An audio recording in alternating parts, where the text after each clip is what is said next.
Welcome back here on the First Team. I'm Joe DeLeone, joined by former NFL QB and also founder of the Sims Complete QB, Matt Sims. Also joining us is Irish Breakdown recruiting analyst, Ryan Roberts. Today, we're going to be doing a bit of a fun exercise, more off-season content for you folks. We're going to be buying or selling the hype for some of these programs coming into 2023. Now, if it's a team like LSU, are they going to be winning the SEC West? Are they going to be heading to the college football playoff? Do we buy hype like that? We're going to get to all that and more. I want to start us off, though, guys, with Clemson. Clemson, I think, is a good starting point for this because Clemson had a down year last year, but still a successful one because they won the ACC. DJ Uiagalelei is now gone. He's no longer the starting quarterback. They bring in a new offensive coordinator, the prized man amongst the grouping of available offensive coordinators in Garrett Riley from TCU. He steps into place. So now the hype that we're getting this offseason, fellas, is can Clemson win the ACC again? Can Garrett Riley lead this offense to historic levels? And can Cade Klubnik, who stepped in at the end of the season, reach the Heisman sleeper potential that we even talked about on this program that he has that capability to reach? So I want to kick us off here. Matt, I want to start with you. Talking about Clemson, are we buying into the hype? Will they win the ACC? Will they beat out Florida State? And will Klubnik potentially be at the podium for the Heisman ceremony? I was really hoping you'd go to Ryan first on this one, man, because I have just been going back and forth in my mind on Clemson. You know, one day I am high on Clemson. The next day I'm like, not so much. So it's really just this Jekyll and Hyde relationship right now that I have with this Clemson football team for whatever reason.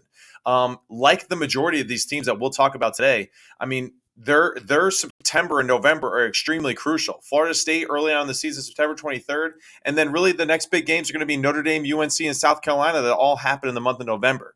And, you know, right now I want to say that, yes, I am buying Clemson. And I think it's more so in the fact that I believe in Dabo Swinney. I believe in Garrett Riley. I believe that what they have right offensively with Cade Klubnik and just really also, too, the defensive firepower they have in the middle of that interior defense, you know, so they have guys like Jeremiah Trotter and Barrett Carter coming back, guys that have played a ton of football, physical football. I feel like they'll get back on the right track that way. And then also 4 out of the 5 offensive linemen are returning for Clemson. And I think that's extremely important for a young quarterback going into his first year as a full-time starter to be comfortable in the ACC. And I think they do get it done with Dabo at the helm. Well, Joe, you threw like 6 different takes into one take here, man. So I'm buying part of the take. How are they all different? The whole point here is that they're going to be a massively more explosive offensive team, and that Cade is going to be at the forefront of that. Because I would argue that this team could not be a massively explosive offense, still win the ACC, and Cade Klubnik also doesn't win the Heisman. There's 3 different takes in there, man. There's 3 different takes. I'm buying one. Okay. Yes. The take which one you buying? Which one you buying? The take that we're primarily analyzing, though, Ryan, is the offensive one. So let's focus on that because they won the ACC last year, so there's no hype behind if they win it again. You know, it's like it's not that. Well, that's replicable. I'm still putting it into the take, though. The take is they will still win the ACC. Yes, I believe they will win the ACC. Their offense will be better than it was in 2022. I also agree. They have a better offensive coordinator now in place. Garrett Riley, I think, still has some things to prove. You know, it's a very limited sample size as far as what he has proven as an offensive coordinator, but in his limited sample size, was incredibly impressive. You have Cade Klubnik, who's a former high 4-star, 5-star type quarterback that is going to be leading this offense with, not to mention, Will Shipley coming back in the backfield, Antonio Williams coming back, Jake Brendenstall is a very talented tight end. They have a couple nice offensive linemen returning, including Blake Miller, who was a freshman All-American at offensive tackle. So I think the offense is going to be a lot better. I think they win the ACC. I'm just selling Cade Klubnik being in the Heisman race in 2023. I just think that's probably a year or two early. I think that Clemson's identity is changing quickly, and it'll be much different than what we've seen over the last couple of years. And it's a very welcome change. One big thing and you mentioned Dabo Swinney, Matt, like I will give a big kudos to Dabo. sometimes the biggest faults of some coaches is that when they make coaching changes, that they can't see that, hey, maybe I didn't make a great offensive coordinator or defensive coordinator hire.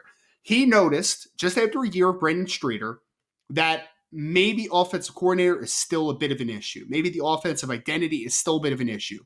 Makes the change, gets Garrett Riley, has a young, talented sophomore quarterback. I think Clemson is now going to really transition that offense into the explosive type that we are used to at Clemson back. And I think that the defensive pieces, there are enough that Clemson is still going to be a very good football team. You mentioned Barrett Carter. You mentioned Jeremiah Trotter. They also got Tyler Davis and Rook Ororo both coming back to anchor the middle of that defense. I think Clemson is, again, a very good team in 2023, but I am selling the Heisman hype for Cade Klubnik in 2023. Hell of a pronunciation there, by the way. That's probably one of the worst names to pronounce. That's how you pronounce it. That's how you pronounce it. Ororo. No, I'm not making fun of you. I'm actually commending you. I'm commending you. Joe, I said it to be a jerk one time. I said that you just need to say it in a Scooby-Doo accent and just be like, oh, and that's exactly how it sounds, man. That's exactly how it sounds. So I actually push back, though, Ryan. I have the opposite thought here. I'm buying the capabilities for Cade Klubnik to reach the Heisman podium. I don't think he's going to win it, but I think that he will be one of the finalists for the award.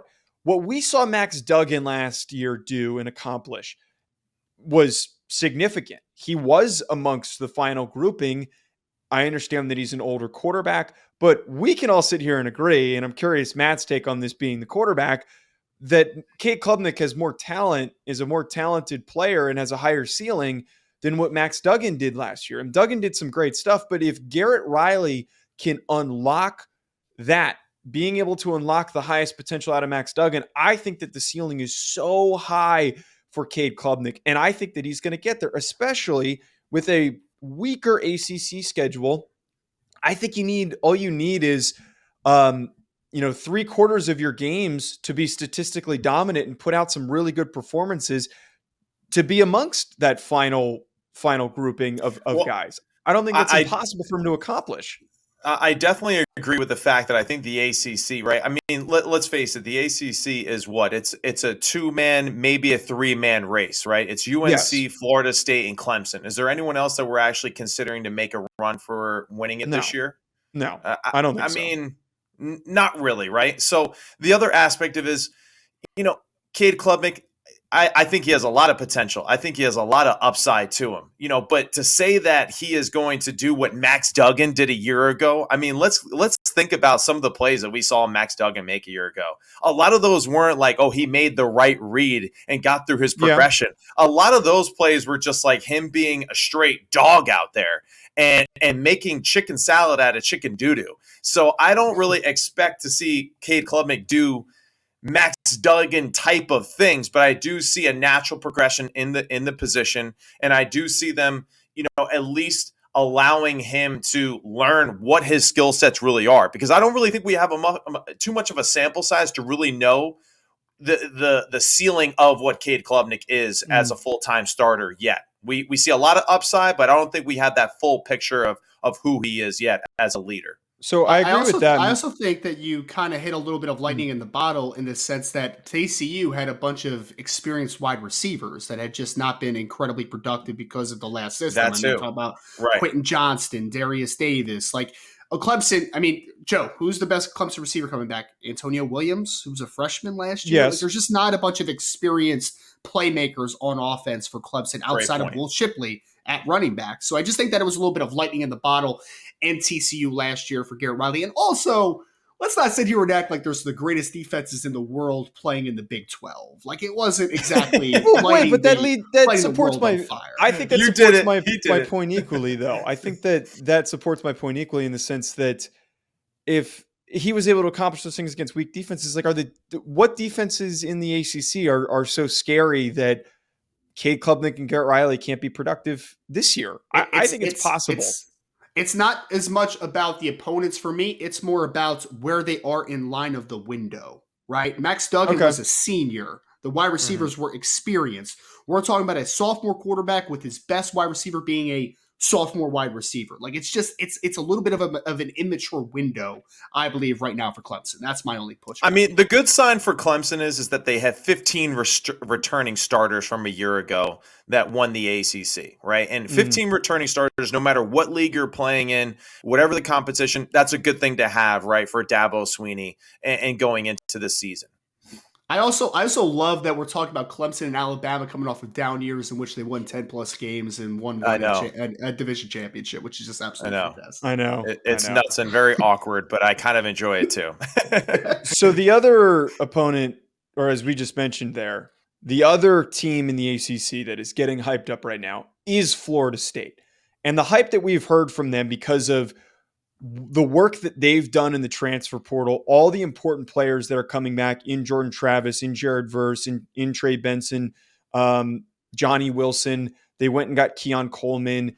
They have had Ventrell Cypress. They have pulled so many guys in the portal to the point where this roster looks like an SEC roster. Some could make that argument. They are very dominant on both sides of the football. So the hype we've got right now, people are saying Florida State is a national championship sleeper. That is the phrasing that has been thrown out there for this team. I'm not going to include the hype for Jordan Travis to maybe be a Heisman sleeper. I don't want to go down that path. But for this team overall, the hype is college football playoff or bust. So Ryan, I want to go to you first on this one. Are you buying or selling them reaching the college football playoff in 2023? I'm selling them actually making it, but I'm buying the potential of it. I mean, there is potential for Florida State to make that type of push. It's just, I just literally just said on the last take that I think Clemson's going to win the ACC. So 2 ACC teams are not going to make the top 4 playoffs in 2023, right? So process of elimination. I don't think they're going to quite make the push, but I think they're talented enough to be in the ACC championship game, or at least be into the conversation of winning the ACC down into the last stretch of the season. If they're in the last stretch and they make a hard push, I think they are talented enough. Because like you said, Joe, I mean, you have Trey Benson, you have Johnny Wilson, you have a starting quarterback in Jordan Travis who took a massive step in 2022. You have Jared Verse at defensive end, who is probably the biggest recruiting pitch that Mike Norvell made this offseason, the ability to get him to come back to school and not enter the NFL draft. So they are talented enough to make that push. But ultimately, I think that Clemson wins the ACC. And with that in mind, no, I'm going to sell that they make the college football playoff, because we're not going to see 2 ACC teams in the playoff game, or in the playoffs, I should say. Good point. Matt, what do you think? Yeah, and it's really interesting, this one with the Clemson-Florida State dynamic, because a lot of it will kind of come down to that matchup early in the season, September 3rd, right? And September 23rd. What I think about when I go back and look at Florida State this past year, I'm surprised that you're not talking about Jordan Travis in the same sense as a Cade Klubnik. I think that he has shown regularly that he is on a path to have a more of a breakout season than Cade is, but despite maybe not being as popular or as on popular demand as Cade in some of the recruiting trials. But, Jordan is a baller. He's improved dramatically at the position. His ability to run and scramble and make plays with his feet is extremely impressive. And Jordan Verse, like Ryan just mentioned, I mean, he's going to be a difference maker for that football team. I am selling them as far as a college football contender, but I do think that this will be one of the seasons where we are going to see a college football playoff where every team in the college football playoff has at least one loss. And that's where I think a team like a Florida State, like Ryan said, even if they lose early on to a Clemson, will still have that fighting chance late in the year to maybe get in and jump in if someone, makes a mistake late in the season. But, Florida State, I'm excited for what they got offensively and defensively, loaded with talent. Like you said, 3 to the 5 offensive linemen are returning again for them. So I find that always extremely important for any quarterback that's returning or a first-year starter. And just Tatum Bethune, Trey Benson, Johnny Wilson, all these guys that have just a ton of experience and are ACC leaders in each of their fields, I think we'll have another breakout season, kind of put Florida State back on that national scene where we grew up, or at least us 3, always anticipating them being part of. So I'm going to have to come on here and disagree with you guys again. I am buying the hype. I think Clemson has improved, as you said, where we can be optimistic because of the change in offensive philosophy that was not working for the past few seasons. That is going to help them. They are returning some important players. They're also losing a lot of guys on their defensive line. There are some question marks, I believe, for that roster. I can't find another team that has been this successful in the portal as Florida State. Florida State went out and got some of the best players at multiple positions. They have one of the best receiving rooms. Actually, I'm going to go as far as say they have the best receiving room in the ACC. I don't think that's a hot take to say. They've got one of the best running backs in Trey Benson. And then as we've talked about here with Jordan Travis, I think that this team is so well-rounded front to back that you don't need Jordan Travis to be in the Heisman conversation to get that far. I think if he plays a little bit better than what he did last season, play as well as he did in the bowl game against Oklahoma, if you get games like that out of him against the important, difficult opponents on their schedule, they will reach the college football playoff.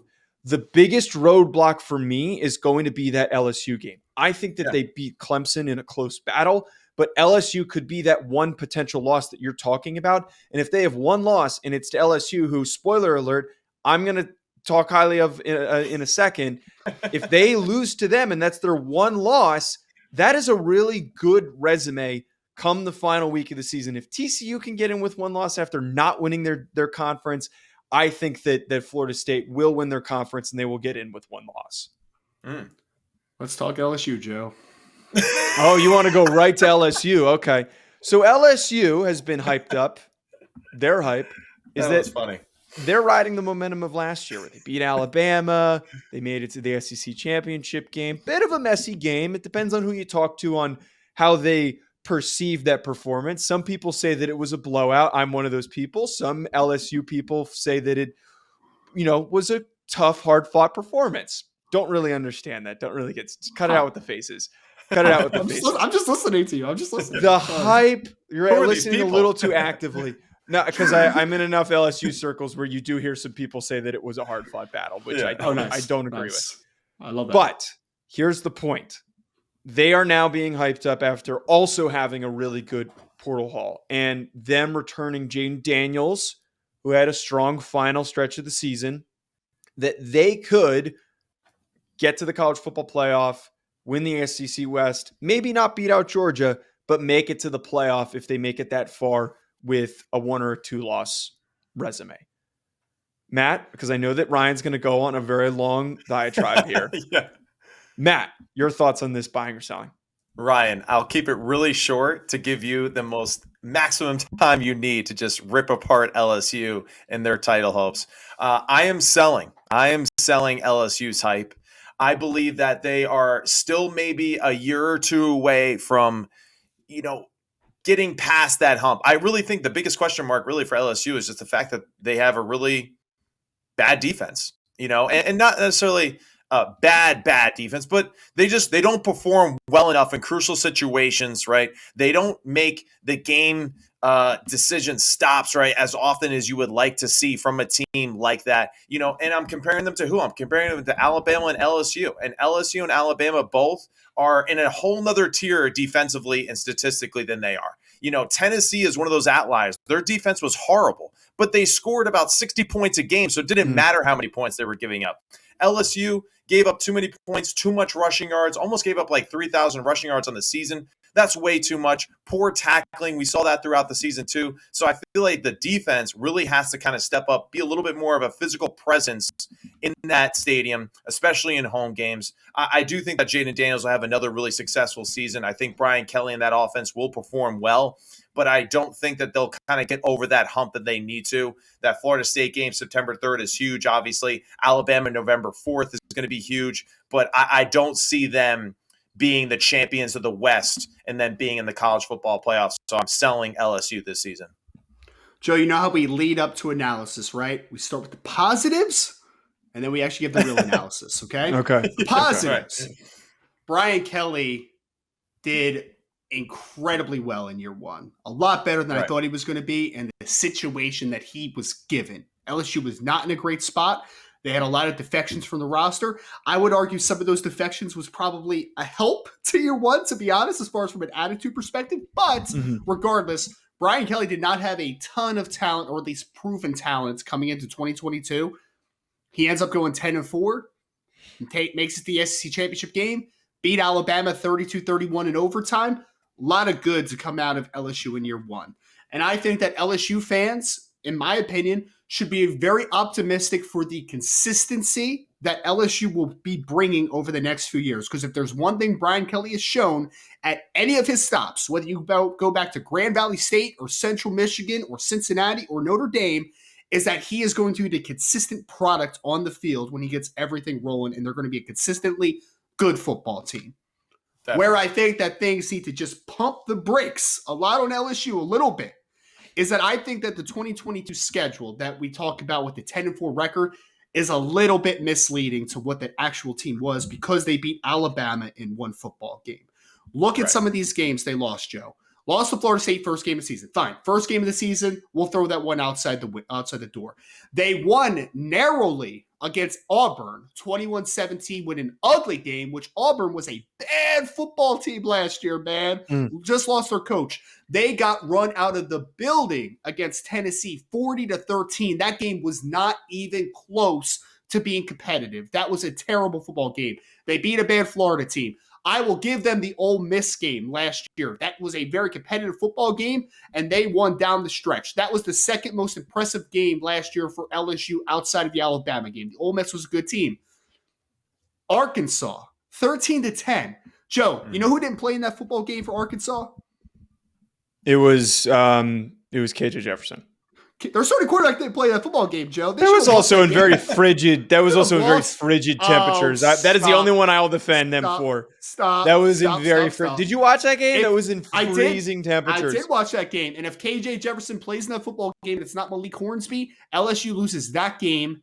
Louisiana boys are not used to cold weather like that. They have never experienced anything like that. Man, we're always giving excuses. Texas A&M. They had a chance after beating Arkansas and beating UAB to potentially be in the playoff conversation if they run the table. Then they lose to Texas A&M 23-38. And if you watch that game, Texas A&M controlled that game pretty much start to finish. Then they go to the Georgia game, the SEC championship game. They lose by 20 points. It was not as close as 20 points would dictate in that football game, 50-30. LSU took hard fought, man. They took a nice step forward in 2023, but this game is one win away from it looking like a completely different season, and LSU fans looking at it completely differently than what they're looking at it right now. I think that there's a lot to be happy about. There's a lot to be excited about, but I look at that offensive line and say they still have a lot of room of improvement. Wide receiver outside of Malik Neighbors has a lot of areas of concern and questions that need to be answered. The defense, I think that yes, Harold Perkins is an excellent football player on the second level that can rush the passer. But outside of him, who is their best pass rusher on this team, Joe? Ovi Agufu, who has 8.5 career sacks coming into 2023? Is that their guy? Their secondary has basically no returning starters. Their best player coming back is Jay Ward, who was a very average safety on the back end. They're replacing both corners. I think LSU is not nearly as good as we're acting like. Are they better than what they were when Brian Kelly took over? Yes. Are they going in the right direction? Yes. Are they going to beat Alabama again this year? Selling it. Are they going to make the SEC championship game again? Selling it. Are they going to beat Florida State? Selling it. They'll still be a good football team. They're not close to being that level of consistency yet. And don't even get me started on quarterbacks in year two under Brian Kelly in the regression that they have. Name the last quarterback Brian Kelly's had that in their second year, they actually looked better than the first year, or at least as good as the first year.